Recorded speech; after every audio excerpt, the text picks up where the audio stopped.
Welcome students.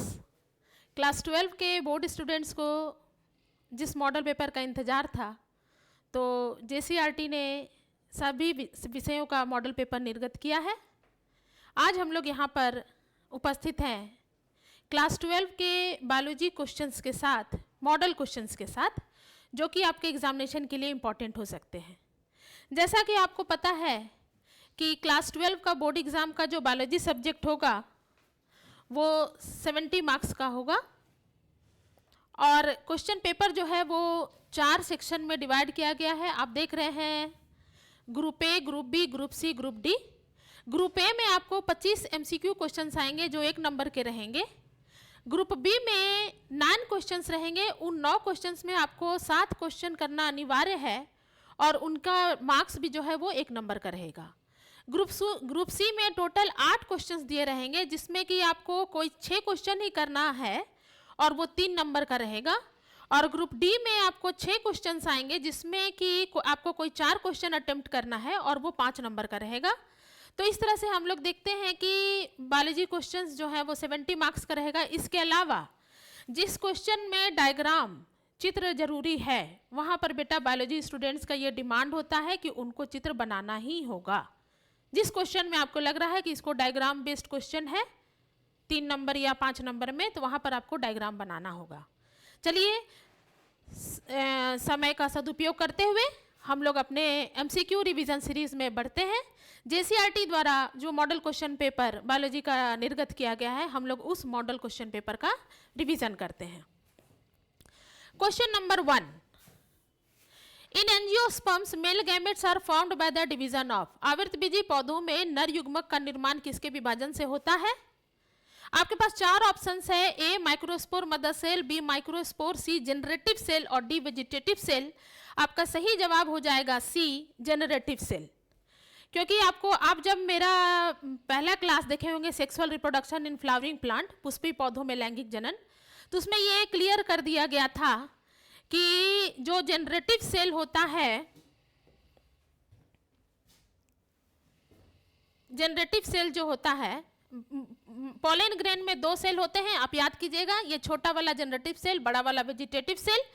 ये जो generative cell है इसमें माइटोसिस डिवीजन होता है और नर युग्मक का निर्माण होता है। सो आपका यहाँ पर सही आंसर हो जाएगा सी जनरेटिव सेल। बढ़ते हैं अपने नेक्स्ट क्वेश्चन की ओर। Question number 2, seminal plasma the fluid part of semen is contributed by. वीर्य का तरल भाग सेमिनल प्लाज्मा का योगदान किससे होता है? आपके पास 4 ऑप्शंस है। A seminal vesicle, second prostate gland, C urethra और डी बल्बो यूरेथ्रल ग्लैंड, है ना। 4 ऑप्शंस है। आप जब क्वेश्चन को ध्यान से देखिएगा, और पहले का जो क्लास में बताया जा चुका है, आपको याद आएगा कि मेल रिप्रोडक्टिव सिस्टम में primary sex organ, secondary sex organ और कुछ एसोसिएटेड ग्लैंड्स इन्वॉल्व थे।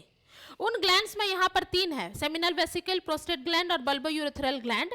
तो यहाँ पर आपको देखना है कि जब आप इस क्वेश्चन को अटेम्प्ट कीजिएगा तो आपके पास ए, बी, सी और डी 4 ऑप्शंस है। ए बोलता है कि केवल 1 और 2 होगा, 1 मतलब सेमिनल वेसिकल और 2 मतलब प्रोस्टेट ग्लैंड। बी बोलता है 1, 2 और 4 होगा, 1 मतलब सेमिनल वेसिकल, 2 मतलब प्रोस्टेट ग्लैंड और 4 मतलब बल्बो यूरेथ्रल ग्लैंड। और सी बोलता है कि 2, 3, 4, 2 मतलब प्रोस्टेट ग्लैंड, 3 मतलब यूरेथ्रा और 4 मतलब बल्बो यूरेथ्रल ग्लैंड। और डी बोलता है 1 और 4 सेमिनल वेसिकल और बल्बो यूरेथ्रल ग्लैंड। आपके पास ए, बी, सी, डी 4 ऑप्शन दिए हुए हैं। जब आप इस क्वेश्चन को ध्यान से देखिएगा तो seminal plasma the fluid part of semen is contributed by, इसका सही आंसर आपको हो जाएगा। आपको 3 चीज जहां पर मिले वही आपका सही आंसर है। जो सेमिनल प्लाज्मा है, जो वीर्य का तरल भाग सेमिनल प्लाज्मा है, वो किसके योगदान से होता है? तो पहला हो जाएगा seminal vesicle 1, second prostate gland ये भी, और 4th बल्बो यूरेथ्रल ग्लैंड। ठीक है, तो 1, 2 और 4 ये तीनों जिसमें है, आपका सही ऑप्शन वही होगा। तो हम लोग यहाँ पर देख रहे हैं कि बी जो है वो हमारा सही आंसर हो जाएगा। तो B will be the right answer. 1, 2 and 4, 1 मतलब सेमिनल वेसिकल, 2 मतलब प्रोस्टेट ग्लैंड और 4 मतलब बल्बो यूरेथ्रल ग्लैंड। क्लियर हो गया? बढ़ते हैं अपने आगे वाले क्वेश्चन में। In Mendel experiments with garden pea, round seed shape was dominant over wrinkle seeds.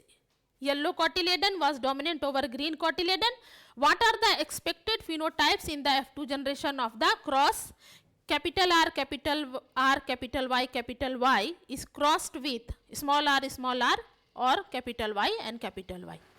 आप क्वेश्चन है कि मेंडल के मटर के पौधे पर किए गए प्रयोगों में गोल बीज का आकार सिकुड़े हुए बीज पर प्रभावित था और पीले बीज पत्र हरे बीज पत्र पर प्रभावित थे. तो क्रॉस जो है कैपिटल R, कैपिटल Y, इसको क्रॉस कराया गया स्मॉल r कैपिटल Y की F2 पीढ़ी में अपेक्षित गुणसूत्र किस प्रकार के होंगे. तो आपको बताया गया है मेंडल के F2 क्रॉस में कि जो राउंड सीड थे, ठीक है, राउंड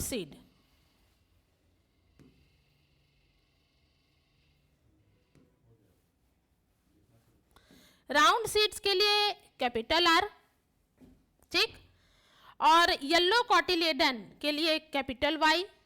इसको क्रॉस कराया गया था R और Y. और फिर जब F1 पीढ़ी का जब क्रॉस संपन्न हो गया था तो मेंडल को 4 कॉम्बिनेशन में सीड प्राप्त हुए थे. वो 4 कॉम्बिनेशन कौन थे? 2 तो original round seeds with yellow cotyledon और wrinkle seeds with green cotyledon. और फिर मेंडल को 2 नए प्राप्त हुए थे राउंड के साथ और राउंड सीड के साथ ग्रीन कॉटिलेडन, और इस तरह से यहाँ पर 4 नए बीज प्राप्त हुए थे. तो आपका इसमें सही आंसर जो है वो हो जाएगा, आपके पास 4 ऑप्शंस है, round seeds with yellow cotyledons and wrinkle seeds with yellow cotyledons. अभी जो आपको बना करके दिखाया गया है उसमें ये मिला है. ये जो ओनली वर्ड लगा दिया गया है तीनों क्वेश्चन में, only round seeds with green cotyledon, only wrinkle seeds with yellow cotyledon, only wrinkle seeds with green cotyledons, ये जो 3 है कि केवल गोल बीज हरे बीज पत्र के साथ, केवल सिकुड़े हुए बीज पीले बीज पत्र के साथ, केवल सिकुड़े हुए बीज हरे बीज पत्र के साथ. तो ये आंसर आपका ये 3 नहीं होगा. जब मेंडल ने ये वाला क्रॉस परफॉर्म किया तो मेंडल को गोल बीज पीले बीज पत्र के साथ और सिकुड़े हुए बीज जो है वो पीले बीज पत्र के साथ प्राप्त हुए. तो आपका सही आंसर हो जाएगा इसमें ए. ठीक, बढ़ते हैं अपने क्वेश्चन नंबर 4 पे. Emergency contraceptives are effective if used within. आपातकालीन गर्भ निरोधक प्रभावी होते हैं यदि इनका उपयोग किस अवधि के भीतर किया जाए. 4 ऑप्शंस है आपके पास. 72 आवर्स ऑफ क्वाइटस, सहवास के 72 घंटे के भीतर. बी है 72 आवर्स ऑफ ओव्यूलेशन, डिंबोत्सर्जन के 72 घंटे के भीतर. सी है 72 आवर्स ऑफ मेंस्ट्रुएशन, मासिक धर्म के 72 घंटे के भीतर. और डी है 72 आवर्स ऑफ इम्प्लांटेशन, आरोपण के 72 घंटे के भीतर. आपका सही आंसर हो जाएगा इसमें ए जो है वो क्या है 72 आवर्स ऑफ क्वाइटस, यानी सहवास के 72 घंटों के भीतर यदि आपातकालीन गर्भ निरोधक गोलियां लिया जाए तो वो प्रभावी हो जाते हैं. ठीक है, सो आंसर ए जो है आपका सही आंसर है, ऑप्शन ए सही आंसर है. Question number 5, choose the correct statement regarding the gift ZIFT zygote intrafallopian transfer procedure. Gift प्रक्रिया के बारे में सही कथन चुने. आपके पास 4 ऑप्शंस है. Ova collected from a female donor are transferred to the fallopian tube to facilitate zygote formation. महिला दाता से संग्रहित डिंब को फेलोपियन ट्यूब में स्थानांतरित किया जाता है ताकि युग्मज का निर्माण हो सके. Zygote is collected from a female donor and transfer to the fallopian tube. युग्मनज को महिला दाता से संग्रहित कर फेलोपियन ट्यूब में स्थानांतरित किया जाता है. सी है zygote is collected from a female donor and transfer to the uterus. युग्मज को महिला दाता से संग्रहित करके गर्भाशय में स्थानांतरित किया जाता है. और डी है ova collected from a female donor and transfer to the uterus. महिला दाता से संग्रहित डिंब को गर्भाशय में स्थानांतरित किया जाता है. जब यहाँ पर जाइगोट का क्वेश्चन दे रहा है स्टूडेंट्स, पूछ रहा है कि पहले तो आपको ये बता दिया गया है कि ZIFT का फुल फॉर्म क्या है. ZIFT का फुल फॉर्म है जाइगोट इंट्रा फेलोपियन ट्रांसफर. यहीं पर आपका आंसर छुपा हुआ है. आप जब देखेंगे कि देखिएगा जिफ्ट का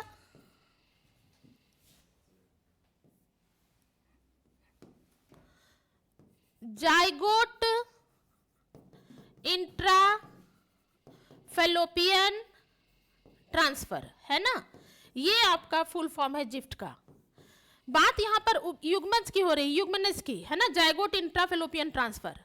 तो ओवा ये होगा नहीं, इसमें ओवा दे रहा है, ये भी नहीं होगा क्योंकि इसमें ओवा, ओवा मतलब बेटा ओवा, ओवम, एग, अंडाणु, वो क्या है, वो मादा युग्मक है। यहाँ पर क्वेश्चन है युग्मनज का, तो ये दोनों तो होगा नहीं। अब सवाल उठता है कि ये जाइगोट यहाँ भी है, जाइगोट यहाँ भी है, तो ये दोनों में कौन सा होगा? तो आप यहाँ पर देखिए जाइगोट इंट्रा फेलोपियन ट्रांसफर डिंब वाहिनी में फेलोपियन ट्यूब में स्थानांतरित किया जाता है। अगर यूट्रस की ओर अगर आपका ध्यान जा रहा है ना कि सी वाले ऑप्शन में कि zygote is collected from a female donor and transfer to the uterus, तब यहाँ पर हो जाता है इंट्रा यूट्राइन ट्रांसफर, ठीक है, यूट्रस या इसी को एम्ब्रियो ट्रांसफर भी बोलते हैं, ठीक है। तो ये नहीं होगा, आपका सही आंसर क्या होगा? Zygote is collected from a female donor and transfer to the fallopian tube. युग्मनज को महिला दाता से संग्रहित करके फेलोपियन ट्यूब में स्थानांतरित किया जाता है, तब उसी का फुल फॉर्म हो गया यहाँ पर जिफ्ट। सो करेक्ट आंसर क्या है? करेक्ट आंसर आपका बी है, ठीक है। बढ़ते हैं अपने नेक्स्ट क्वेश्चन की ओर। Question number 6, conditions of a karyotype 2n+1, 2n-1 and 2n+2 और 2n-2 आर कॉल्ड एज। इसका सही आंसर आपको है, 4 ऑप्शंस आपको दिए हुए हैं, 4 ऑप्शंस में आप देखिएगा, 4 ऑप्शंस में है ए एन्यूप्लॉइडी, बी पॉलीप्लॉइडी, सी है एलोपॉलीप्लॉइडी और डी है मोनोजोमी। आपका सही आंसर उसमें हो जाएगा ऑप्शन ए एन्यूप्लॉइडी, ठीक है, सही आंसर आपका ए एन्यूप्लॉइडी, ठीक।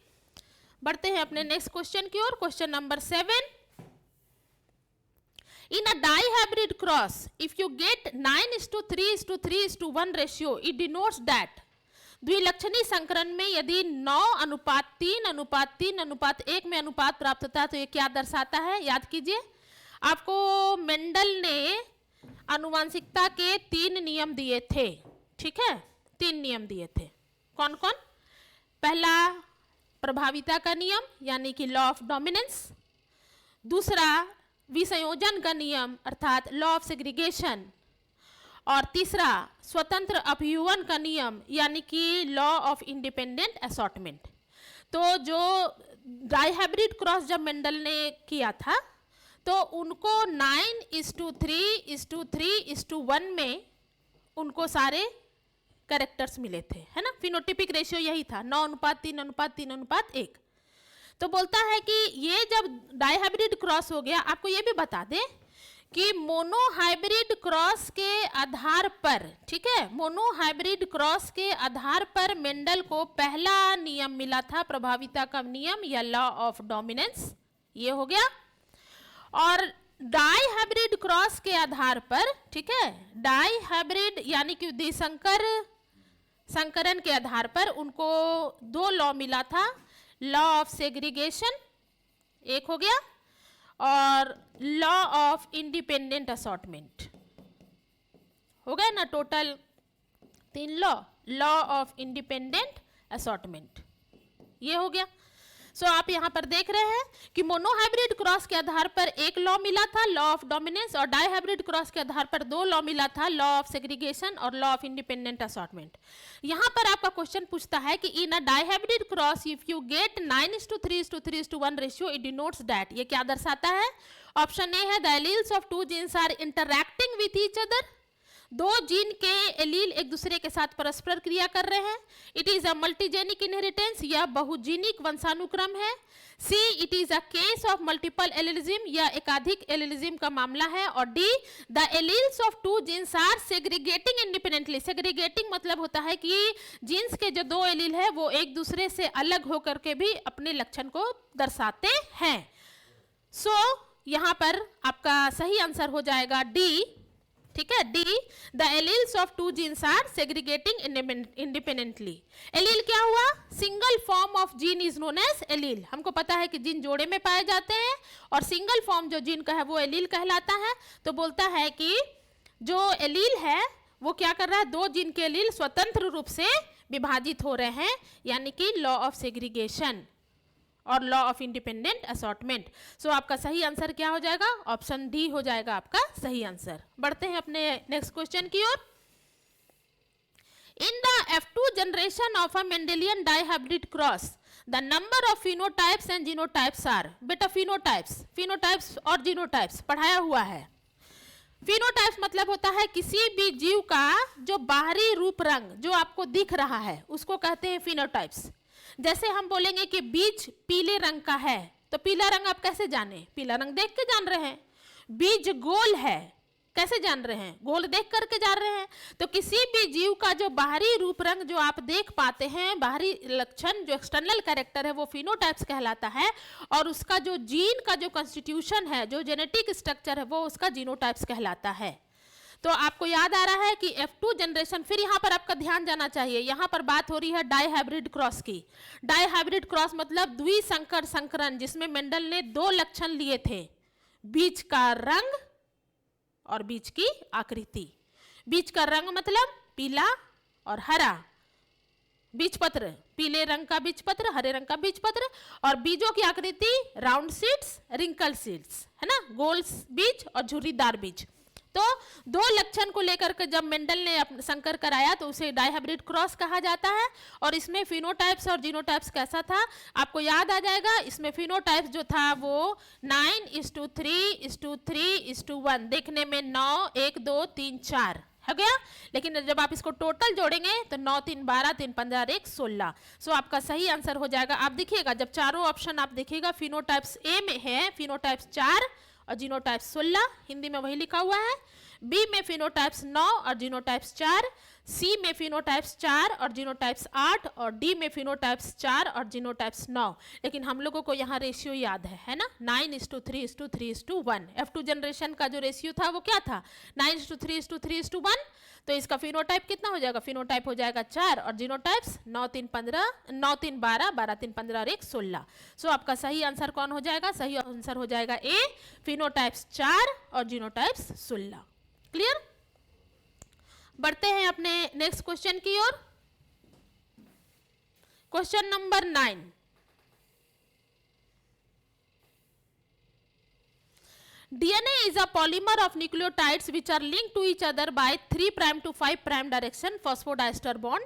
To prevent polymerization of nucleotides, which of the following modifications would you choose? DNA nucleotides का एक बहुलक है जो एक दूसरे से 3' से 5' फॉस्फोडाइस्टर बंध द्वारा जुड़े होते हैं।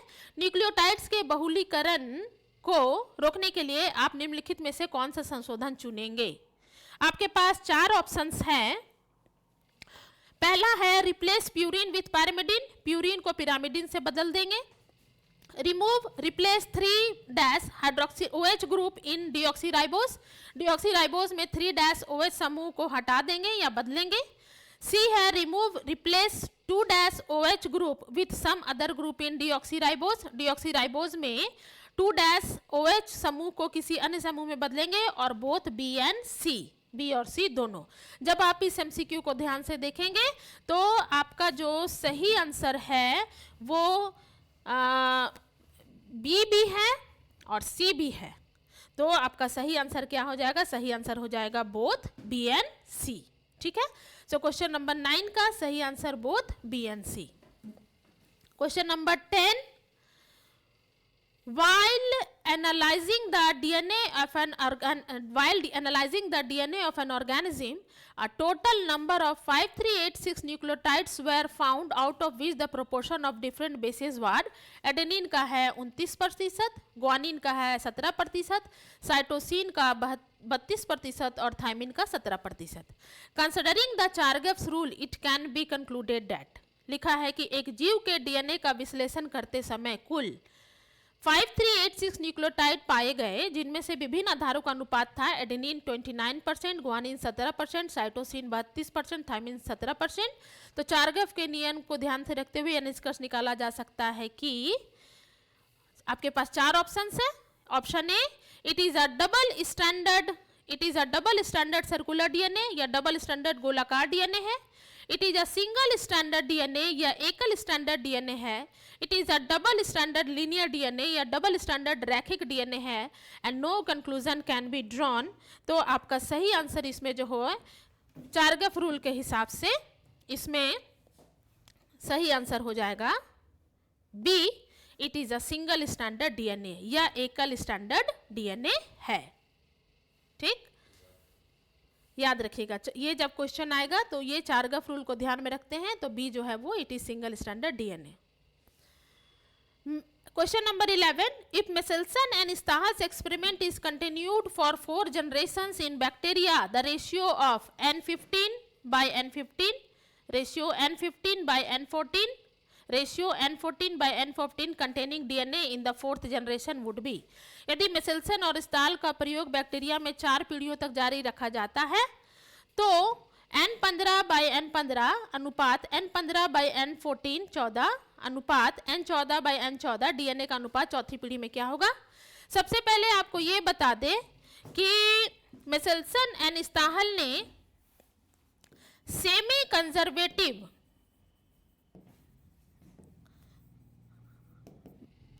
मेथड ऑफ डीएनए रेप्लिकेशन का एक्सपेरिमेंटल प्रूफ दिया था।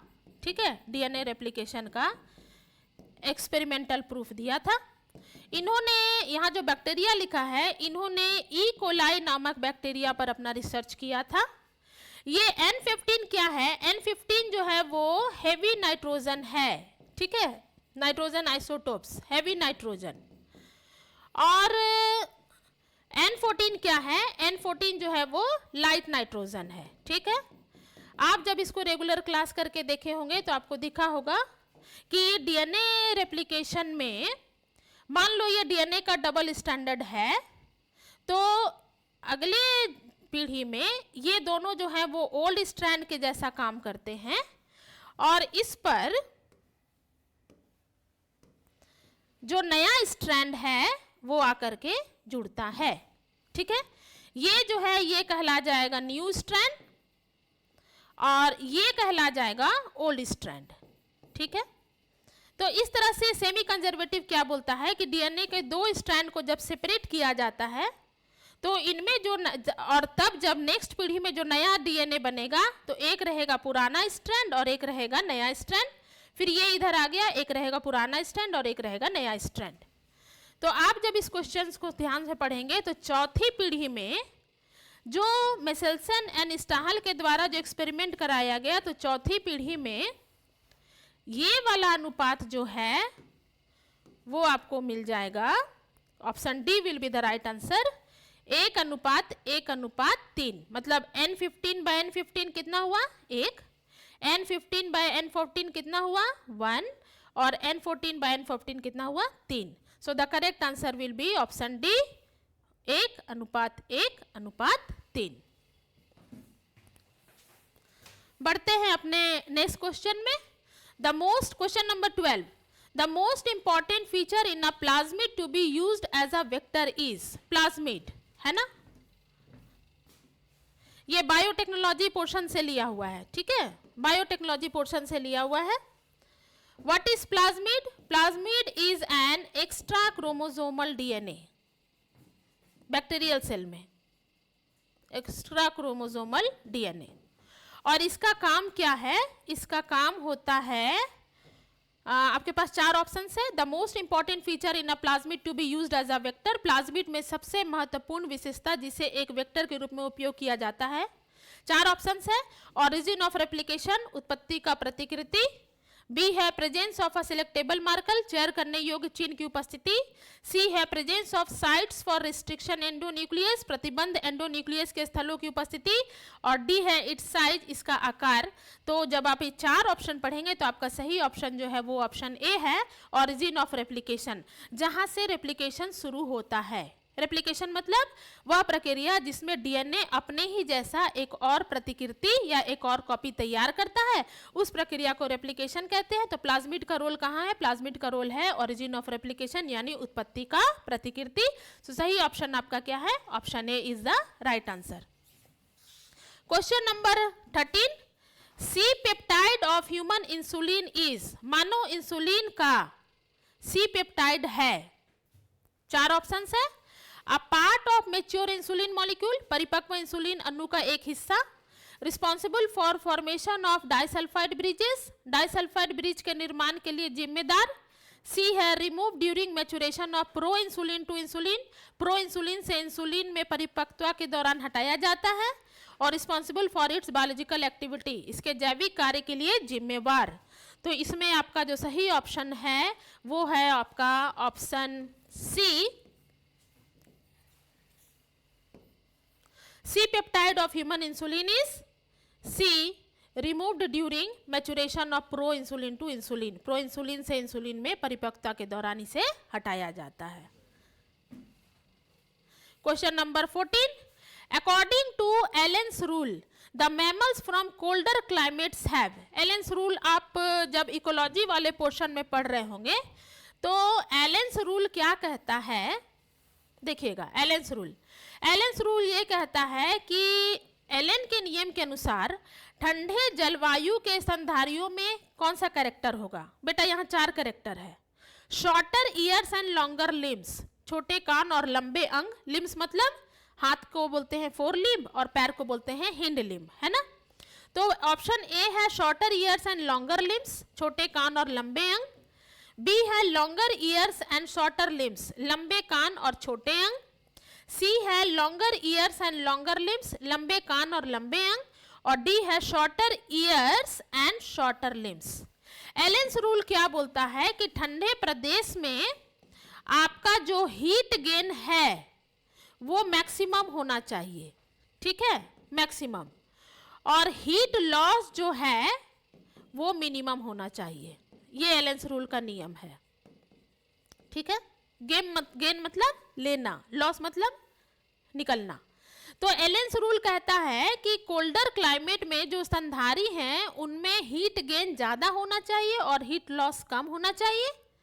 तो इसके लिए सही कैरेक्टर आपका क्या हो जाएगा? सही आंसर आपका डी हो जाएगा कि उनके कान भी कैसे होने चाहिए, छोटे होने चाहिए, और लिम्स भी कैसा होना चाहिए, छोटे होने चाहिए, ताकि सरफेस एरिया कम से कम हो ऑर्गन्स का, ताकि कम से कम हीट जो है वो लॉस हो सके।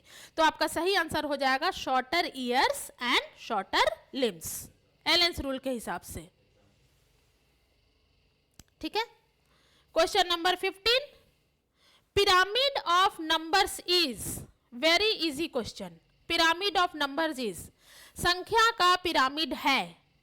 ऑलवेज अपराइट, हमेशा सीधा। ऑलवेज इन्वर्टेड, हमेशा उल्टा। आइदर अपराइट और इन्वर्टेड, या तो सीधा या उल्टा। और D neither upright nor inverted, मतलब कि ना तो सीधा और ना ही उल्टा। ये पिरामिड ऑफ नंबर कहाँ से आ गया? 3 पिरामिड आपको पढ़ाया गया है। वो 3 पिरामिड क्या है? इकोलॉजी वाले चैप्टर से लिया है। पिरामिड ऑफ नंबर, दूसरा है पिरामिड ऑफ बायो एनर्जी, ठीक है, और तीसरा है पिरामिड ऑफ बायोमास, है ना। 3 पिरामिड आपको पढ़ाया गया है। सबसे पहले हम लोग देखते हैं पिरामिड ऑफ एनर्जी जो है ये ऑलवेज अपराइट, हमेशा। यहाँ पर जो आप 4 देख रहे हैं, ऑलवेज अपराइट मतलब सीधा, इन्वर्टेड मतलब उल्टा। तो पिरामिड ऑफ एनर्जी जो है वो हमेशा ऑलवेज अपराइट होता है, ठीक है। पिरामिड ऑफ बायोमास ये डिपेंड करता है कि हम लोग किस सिस्टम, इकोसिस्टम की बात कर रहे हैं। अगर सी में बात करते हैं तो वहां पर पिरामिड ऑफ बायोमास जो है वो इन्वर्टेड हो जाता है।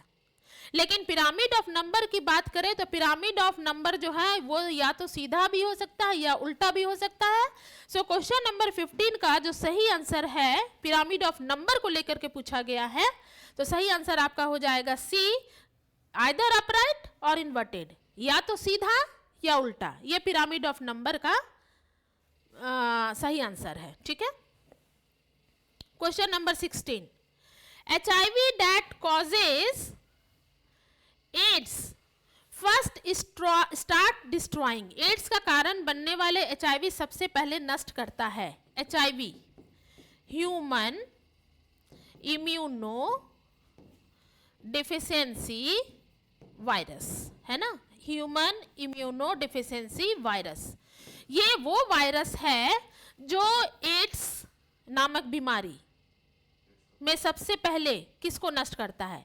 एड्स का फुल फॉर्म क्या हो जाता है? एड्स का फुल फॉर्म हो जाता है एक्वायर्ड इम्यूनो डिफिशियंसी सिंड्रोम, है ना। देखिए आपको एक ऑब्जेक्टिव में दो और ऑब्जेक्टिव की तैयारी कर दी गई। जैसे आपका 1 नंबर का क्वेश्चन आ सकता है, एड्स का फुल फॉर्म लिखे या एचआईवी का विस्तार रूप लिखे, तो आपको बताया गया है एचआईवी वो वायरस है, ह्यूमन इम्यूनोडिफिशियंसी वायरस है, जो एड्स नामक बीमारी कॉज करता है। तो इसमें ये सब पूछता है क्वेश्चन कि HIV that causes AIDS first start destroying, AIDS का कारण बनने वाले एचआईवी सबसे पहले किसको नष्ट करते हैं?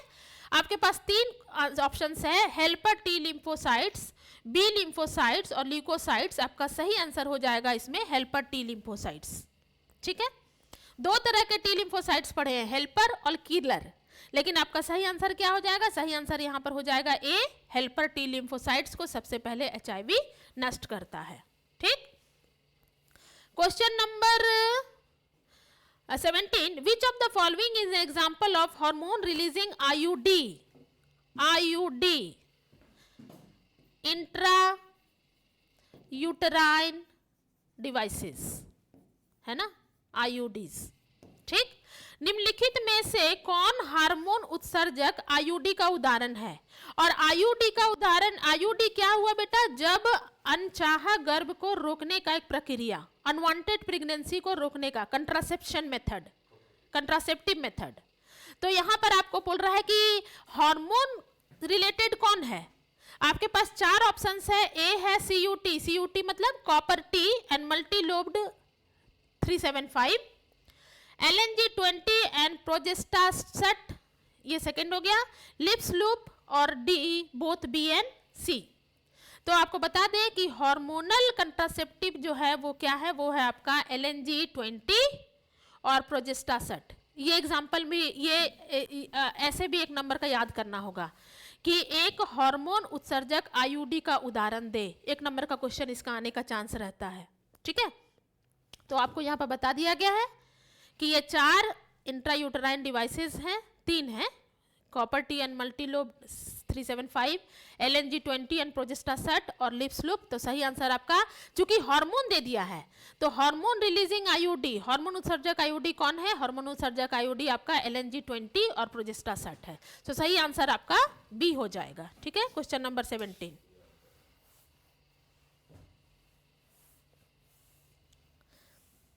बहुत इंपॉर्टेंट और मजेदार question, question number 18, match the following list of bioactive substances and their roles, जैव सक्रिय पदार्थों और उनकी भूमिकाओं की निम्नलिखित सूची का मिलान करें। बेटा ये जो आपके ओरिजिनल बुक में जो है, सारे स्टूडेंट्स को ये सजेशन दिया जाता है, सलाह दिया जाता है कि इसको आपको याद करना होगा। यहाँ तो आपको मिलान करना है, ये नहीं याद करना है। आपके बुक में जो दिया हुआ है आपको उसको याद करना है, क्योंकि इससे क्वेश्चन एनुअल एग्जाम में रहता है। ठीक है, आप यहाँ पर जब देखेंगे तो आपको कॉलम ए में बायो एक्टिव सब्सटेंस यानी कि जैव सक्रिय पदार्थ का नाम दिया गया है, और बी में उनका रोल यानी कि उनकी भूमिका का वर्णन है। आपको मिलान करना है। ठीक है, ए statin,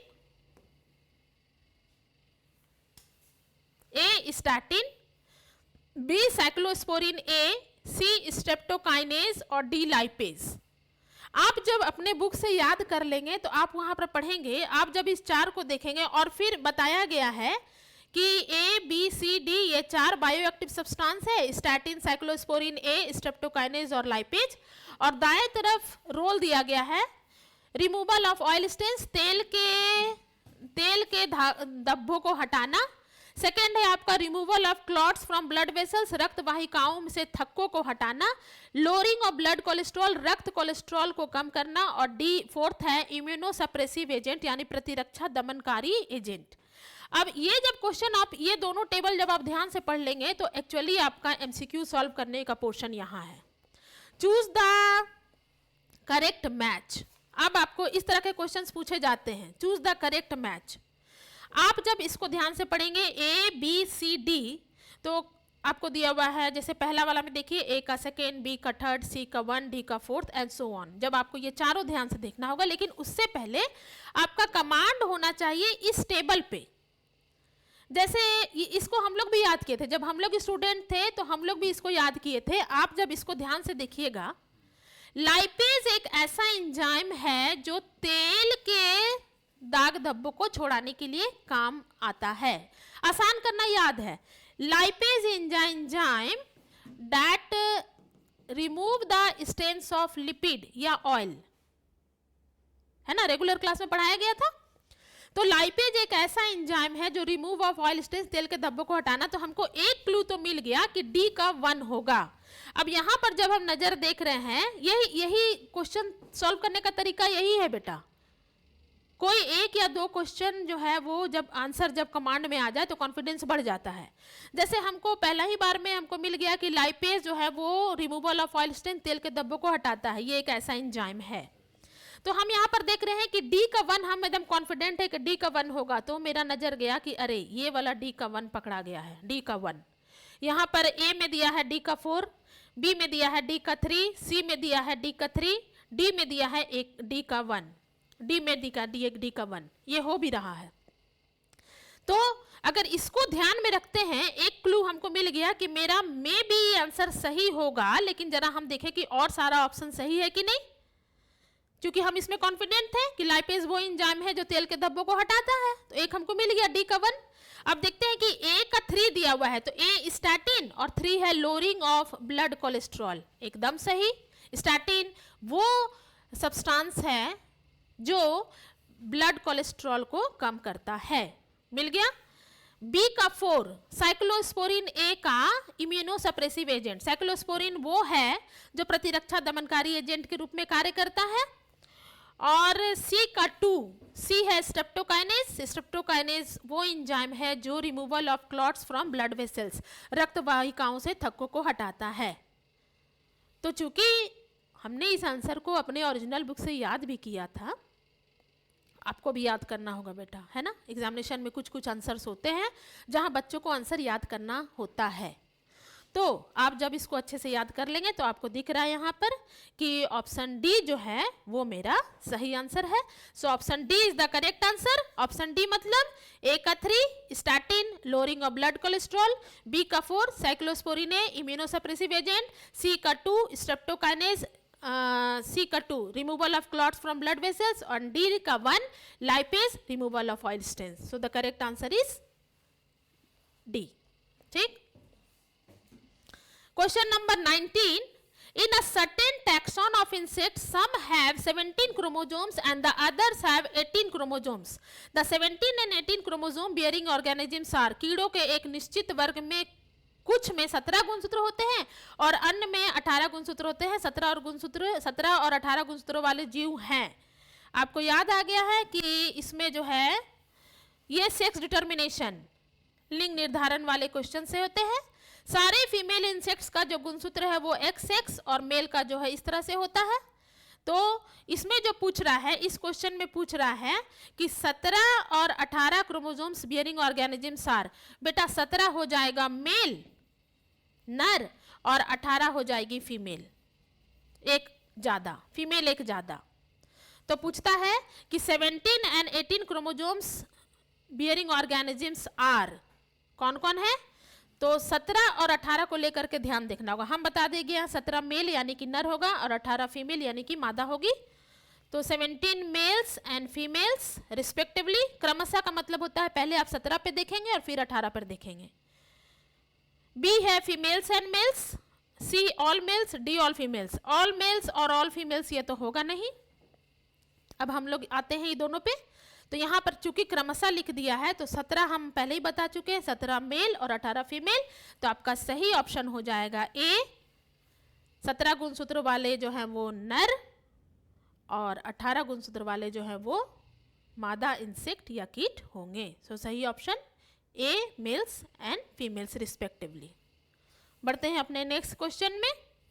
which of the following steps are catalysed by Taq DNA polymerase in a PCR reaction. निम्नलिखित में से कौन सा चरण टाक डीएनए पॉलीमरेज द्वारा पीसीआर अभिक्रिया में उत्प्रेरित किए जाते हैं। पीसीआर का full form polymerase chain reaction है ना।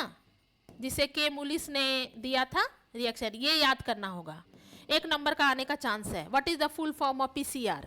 PCR stands for polymerase chain reaction. और ये टाक डीएनए क्या है? थर्मस एक्विटस, ये बैक्टीरिया का नाम है। तो इसका काम कहां पर पड़ता है?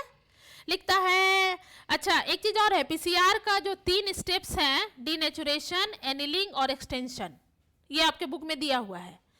तो जब पीसीआर में हम लोग टाक डीएनए पॉलीमरेज का रोल देखते हैं तो पहला ऑप्शन दिया हुआ है डीनेचुरेशन ऑफ टेम्पलेट डीएनए, दूसरा दिया हुआ है annealing of primers to template DNA, और तीसरा ऑप्शन दिया है extension of primer end on the template DNA. 3 options कौन कौन है? ए है टेम्पलेट डीएनए का डीनेचुरेशन, बी है टेम्पलेट डीएनए पर प्राइमर्स का एनिलिंग, और तीसरा है टेम्पलेट डीएनए पर प्राइमर छोर का विस्तार, और डी है ऑल ऑफ द अबव।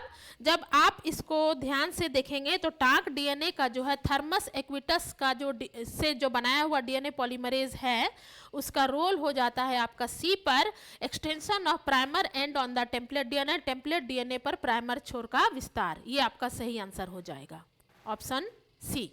ठीक। Question number 21. Which one of the following is not a major characteristic feature of biodiversity hotspots? निम्नलिखित में से कौन जैव विविधता हॉटस्पॉट की प्रमुख विशेषताओं में से नहीं है? बायोडाइवर्सिटी हॉटस्पॉट क्या हो गया? वह एरिया जहां पर अधिक से अधिक संख्या में जीव पाए जाते हैं। वर्ड को तोड़ना सीखो। बायो मतलब लिविंग, है ना? लिविंग मतलब कौन? प्लांट और एनिमल दोनों।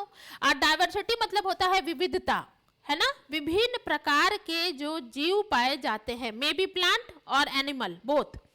तो और हॉट स्पॉट क्या हो गया? वह संख्या जहां अधिक से अधिक संख्या में पाए जाते हैं। तो इसमें से कौन नहीं है? तुम्हारा ध्यान नहीं पर जाना चाहिए। तो बायोडाइवर्सिटी में लार्ज नंबर ऑफ स्पीसीज होंगे, प्रजातियों की बड़ी संख्या होगी, बिल्कुल होगी। एबंडेंस ऑफ एंडेमिक स्पीसीज, स्थानिक प्रजातियों की प्रचुरता होगी। एंडेमिक स्पीसीज उनको बोलते हैं जो उस एरिया में खास करके पाए जाते हैं, ठीक है? जैसे झारखंड का भी अपना एक खास पशु है, हाथी है, साल ट्री है, इसको बोलते हैं एंडेमिक। जो एरिया विशिष्ट होते हैं, जो उस एरिया में खास करके पाए जाते हैं, उसको बोलते हैं एंडेमिक स्पीसीज। तो बोलता है कि इसमें एबंडेंस ऑफ एंडेमिक स्पीसीज, स्थानिक प्रजातियों की प्रचुरता होगी। Mostly located in the tropics, मुख्य रूप से उष्णकटिबंधीय में स्थित होगा, बिल्कुल होगा। जो नहीं होगा वो है mostly located in the polar regions, मुख्य रूप से ध्रुवीय क्षेत्र में स्थित। ये नहीं है और यही आपका सही आंसर है। क्यों? क्योंकि वहां आप क्वेश्चन देखिए कि निम्नलिखित में से कौन जीव विविधता हॉट स्पॉट की प्रमुख विशेषताओं में से नहीं है। तो कौन नहीं है? तो mostly located in the polar regions. So the correct answer will be option D, mostly located in the polar regions, मुख्य रूप से ध्रुवीय क्षेत्रों में स्थित। यह बायोडाइवर्सिटी हॉट स्पॉट की विशेषता नहीं है। क्वेश्चन नंबर 22, बहुत आसान question. Match the scientist listed under column first with ideas listed in column second. स्तंभ 1 में सूचीबद्ध वैज्ञानिकों को स्तंभ 2 में दिए गए विचारों से मिलाएं। ये क्वेश्चन आप देखिएगा तो आपको ठीक वो इसके पहले जो क्वेश्चन किए थे उसी से है। ये स्तंभ 1 है, ये स्तंभ 2 है। स्तंभ 1 में ए डार्विन, बी ओपेरिन, सी लेमार्क और डी वैगनर। और इनमें स्तंभ 2 में फर्स्ट है ए बायोजेनेसिस, सेकेंड है use and disuse of organs, अंगों का उपयोग और त्याग, थर्ड है कंटिनेंटल ड्रिफ्ट थ्योरी, महाद्वीपीय विस्थापन सिद्धांत, और फोर्थ है एवोल्यूशन बाय नेचुरल सिलेक्शन, प्राकृतिक चयन द्वारा विकास। आप जब इस क्वेश्चन को ध्यान से पढ़े होंगे तो आपको क्लास 10 का वो चैप्टर आ गया होगा याद कि किसने प्राकृतिक चयन का सिद्धांत दिया। तो डार्विन ने प्राकृतिक चयन का सिद्धांत दिया। क्लास 10 को याद कीजिए, ठीक है? जब हम लोग इसको देख लेते हैं कि डार्विन ने प्राकृतिक चयन का सिद्धांत दिया तो हमको एक क्लू तो पकड़ा गया कि ए का 4 ये सही आंसर है। अब देखते हैं कि ए का 4 कहाँ कहाँ है। ए का 1 ये नहीं होने का चांस है, ए का 2, सी को भी हटा देते हैं। अब हमको ये 2 में सेलेक्ट करना है, बी और डी में। इसी तरह से ये आंसर बनाए जाते हैं। बी और डी दोनों में A4 है, A4 है। अब क्या करें? चलते हैं अपने आगे की ओर। हमको पता है कि लेमार्क ने use and disuse of organs का सिद्धांत दिया था। अंगों का उपयोग और त्याग का जो कंसेप्ट था किसने दिया था? लेमार्क नामक वैज्ञानिक ने दिया था। तो सी का 2 तो C का 2 यहाँ पर, C का 2 यहाँ भी है और C का 2 यहाँ भी है, तो अभी भी हम कंक्लूजन पे नहीं पहुंचे हैं। बढ़ते हैं आगे। वैगनर ने कंटिनेंटल ड्रिफ्ट थ्योरी दिया था। वैगनर ने कंटिनेंटल ड्रिफ्ट थ्योरी दिया था, तो डी का 3, डी का 3, ठीक। और तब बचा जो ओपेरिन ने दिया ए बायोजेनेसिस, बी का 1, तो बी का 1 मिल गया। सो ए का 4 डार्विन ने दिया इवोल्यूशन बाय नेचुरल सिलेक्शन, प्राकृतिक चयन द्वारा विकास। बी का 1 ओपेरिन ने दिया ए बायोजेनेसिस का कॉन्सेप्ट। सी का 2 लेमार्क ने दिया use and disuse of organs, और डी का 3 वैगनर ने दिया कंटिनेंटल ड्रिफ्ट थ्योरी, महाद्वीपीय विस्थापन सिद्धांत। सो मेरा सही आंसर हो जाएगा बी, ए का 4, बी का 1, सी का 2 और डी का 3। देख लिए, ये आंसर इसी तरह से सॉल्व किए जाते हैं। हड़बड़ाना नहीं है एमसीक्यू सॉल्व करने में। आपका अगर अच्छे से तैयारी है तो आप आराम से एग्जामिनेशन हॉल में सारे क्वेश्चंस पर फोकस कीजिए, सबको ध्यान से पढ़िए। और एमसीक्यू में खास करके भले ही आपका ऑप्शन ए आपको एक ही बार में सही नजर आ गया कि यही होगा, लेकिन फिर भी आपको बार बार याद कराया जा रहा है कि आपको चारों ऑप्शंस पढ़ना ही है बेटा। 4 ऑप्शंस पढ़िए और फिर आप तो कॉन्फिडेंट है कि चलो ये तो सही आंसर है, लेकिन हम 3 को भी छोड़ेंगे नहीं। Question number 23, viviparity is considered to be more evolved because, जीव जनन को अधिक विकसित माना जाता है क्योंकि। 4 ऑप्शंस है। विविपैरिटी क्या हुआ, पहले हम लोग टर्म को क्लियर कर लेते हैं। विविपेरस और ओविपेरस है ना, विविपेरस टाइप्स ऑफ एनिमल्स, ठीक है। विविपेरस वैसे जंतु हुए, they give birth to young one, ये अपने बच्चे को जन्म देते थे। बच्चे को जन्म देते थे नहीं, बच्चे को जन्म देते हैं। तो जो जीव बच्चे को जन्म देते हैं, give birth to young ones, ठीक है। जो जीव बच्चे को जन्म देते हैं उन्हें विविपेरस कहा जाता है, और जो जीव बच्चे को जन्म नहीं देते हैं बल्कि अंडे देते हैं उनको ओविपेरस कहा जाता है, ठीक है। दे ले एग्स, वे अंडे देते हैं, है ना। एग्जाम्पल आपको याद आ गया होगा। वैसे सारे जीव जो डायरेक्ट बच्चे को जन्म देंगे वो विविपेरस, वैसे सारे जीव जो अंडे देंगे वो ओविपेरस। समझ गए विविपेरस और ओविपेरस। तो अब देखते हैं क्वेश्चन पे। Viviparity is considered to be more evolve because, जीव जनन को अधिक विकसित माना जाता है क्योंकि। आपके पास 4 ऑप्शंस है। The young ones are left on their own, युवा को अपने हाल पर छोड़ दिया जाता है। बी है the young ones are protected by a thick shell, युवा को एक मोटे खोल द्वारा संरक्षित किया जाता है। यहाँ पर SHELL शेल, शेल मतलब बाहरी कवर, ठीक है, कंफ्यूज नहीं करना। SHELL शेल, शेल मतलब बाहरी cover. See, the young ones are protected inside the mother's body and are looked after they are born, leading to more chances of survival. युवा को माँ के शरीर के अंदर संरक्षित किया जाता है और उनके जन्म के बाद उनकी देखभाल की जाती है, जिससे उनके जीवित रहने की संभावना बढ़ जाती है। हम लोग इसी में आते हैं। और डी है the embryo takes a long time to develop, भ्रूण को विकसित होने में अधिक समय लगता है। तो आपका जो क्वेश्चन है कि जीव जनन को अधिक विकसित माना जाता है क्योंकि, आपका सही आंसर यहां पर हो जाएगा ऑप्शन सी, ये आपका सही आंसर है। क्यों? The young ones are protected inside the mother's body and are looked after they are born. यहाँ पर देखना 2 बार आफ्टर दिया हुआ है ना, after they are born leading to more chances of survival. युवा को माँ के शरीर के अंदर संरक्षित किया जाता है और उनके जन्म के बाद उनकी देखभाल की जाती है, जिससे उनके जीवित रहने की संभावना बढ़ जाती है। Option C will be the right answer. और question number 24, in malignant tumours the cells proliferate, grow rapidly and move to other parts of the body to form new tumours. This stage of disease is called as, बेटा ये cancer वाले part से लिया गया है। जैसे ही malignant word आया है तो वहां पर तुमको पढ़ाया गया था, एक पढ़ाया गया था बिनाइन ट्यूमर और एक पढ़ाया गया था मेलिग्नेंट ट्यूमर, ठीक है। मेलिग्नेंट, बिनाइन, इस प्री बोर्ड का क्वेश्चन भी था, right 3 differences between benign tumour and malignant tumour, लिखा था आप लोगों ने, प्री बोर्ड का क्वेश्चन है। बिनाइन ट्यूमर जो होते हैं वो लोकल एरिया में ही रहते हैं और एक बार अगर इनको हटा दिया गया तो वो आदमी ठीक हो जाएगा, ये स्प्रेड नहीं करेंगे, ये शरीर में एक जगह से दूसरे जगह नहीं जाते हैं। मेलिग्नेंट वे होते हैं जो एक जगह से दूसरे जगह जाते हैं, ठीक है। एक शरीर में एक भाग है एक शरीर के एक भाग में है और वहां से स्प्रेड किया बॉडी के दूसरे पार्ट में जाकर के वहां इन्फेक्शन करने लगा। कैंसर वाले चैप्टर से है ये। तो बोलता है कि घातक ट्यूमर में कोशिकाएं तेजी से बढ़ती है और शरीर के अन्य भागों में जाकर नए ट्यूमर बनाती है। इस बीमारी की अवस्था को क्या कहा जाता है बेटा? इसको कहा जाता है metastasis. B will be the right answer. और मेरे कोई स्टूडेंट्स कंफ्यूज नहीं करेंगे, आपके पास मेटाजेनेसिस वर्ड दिया हुआ है, पर मैंने क्या कहा, आपको सारे एमसीक्यूज ध्यान से पढ़ने होंगे। सो वह प्रक्रिया जिसमें मैलिग्नेंट ट्यूमर जो है, घातक ट्यूमर में कोशिकाएं तेजी से बढ़ती हैं और शरीर के अन्य भागों में जाकर नए ट्यूमर बनाती है, इसी को मेटास्टेसिस कहा जाता है। हालांकि आपके पास 4 ऑप्शंस था, मेटाजेनेसिस, मेटास्टेसिस, टेराटोजेनेसिस और माइटोसिस। सही आंसर क्या हो जाएगा? मेटास्टेसिस। कंफ्यूज नहीं करना, मेटाजेनेसिस और मेटास्टेसिस देखने में एक जैसा टर्म लग रहा है, पर सही आंसर क्या है? सही आंसर आपका हो जाएगा मेटास्टेसिस। ठीक। और आपका आज के एमसीक्यू सेशन का last question, question number 25, match the following list of bacteria and their commercially important products. Bacteria और उनके व्यावसायिक रूप से महत्वपूर्ण उत्पादों की सूची का मिलान करें। इसको भी आपके एनसीईआरटी बुक से आपको ये कॉलम याद करना होगा फाइनल एग्जाम के लिए। लेफ्ट साइड का जो बैक्टीरिया है वो आपको बता रहा है बैक्टीरिया का नाम, ठीक है। ये सारा बैक्टीरिया का नाम है। कौन कौन? ए एस्परजिलस नाइजर, बी एसिटोबैक्टर एसिटी, सी क्लोस्ट्रीडियम ब्यूटालिकम और डी लैक्टोबैसिलस। ठीक।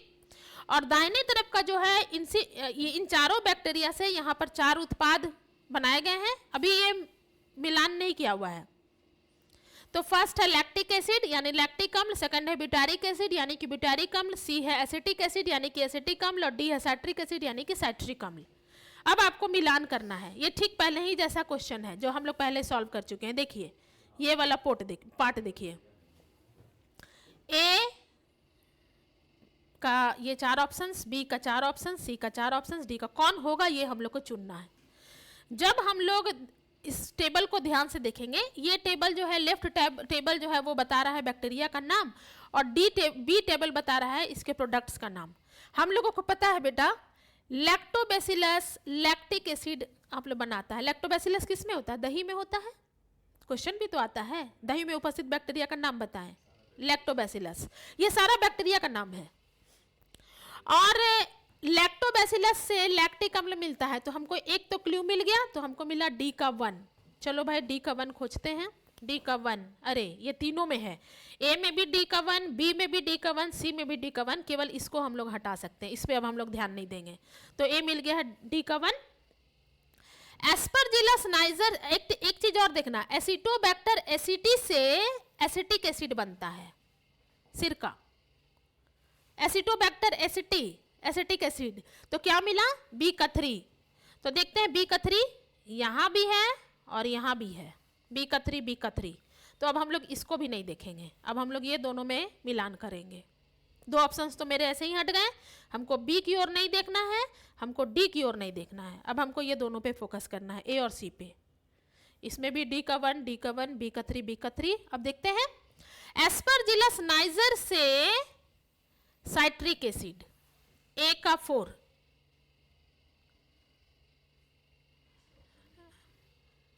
नहीं ये जो है क्लोस्ट्रीडियम ब्यूटालिकम से ब्यूटारिक एसिड, क्लोस्ट्रीडियम ब्यूटालिकम से ब्यूटारिक एसिड, तो सी का 2 होना चाहिए, सी का 2 है ना, ये वाला मिल गया, C will be the right answer. A का 4 एस्परजिलस नाइजर से साइट्रिक एसिड सही है, एसिटोबैक्टर एसिटिक से एसिटिक एसिड सही है, और सी का 2 क्लोस्ट्रीडियम ब्यूटालिकम से ब्यूटारिक एसिड सही है, और डी का 1 एस्परजिलस नाइजर से डी का 1 लैक्टोबैसिलस से लैक्टिक एसिड। सो आपका सही ऑप्शन हो जाएगा सी, सही है। So C will be the right answer.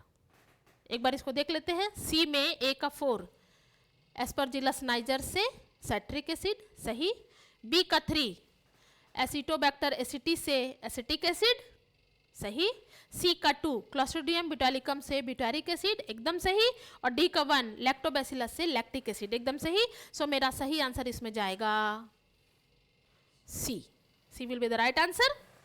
MCQ finished. So आप लोगों ने अभी देखा कि हम लोग मॉडल क्वेश्चन पेपर बायोलॉजी का सारे MCQ का सॉल्व कर लिए। आप अच्छे से MCQ पढ़िए, ये इम्पोर्टेंट है, और एग्जामिनेशन की तैयारी कीजिए। नेक्स्ट क्लास में हम लोग मिलेंगे। इसका जो बाकी क्वेश्चंस बच गया, जैसे सेक्शन बी में बचा 1 नंबर का क्वेश्चन, सेक्शन सी में 3 नंबर का क्वेश्चन और सेक्शन डी में 5 नंबर का क्वेश्चन सॉल्यूशन के साथ। तब तक आप स्वस्थ रहिए, खूब मन लगा करके पढ़ाई कीजिए और अपने क्लास में क्लास 12 के बोर्ड एग्जाम में अच्छे नंबरों से पास कीजिए। धन्यवाद।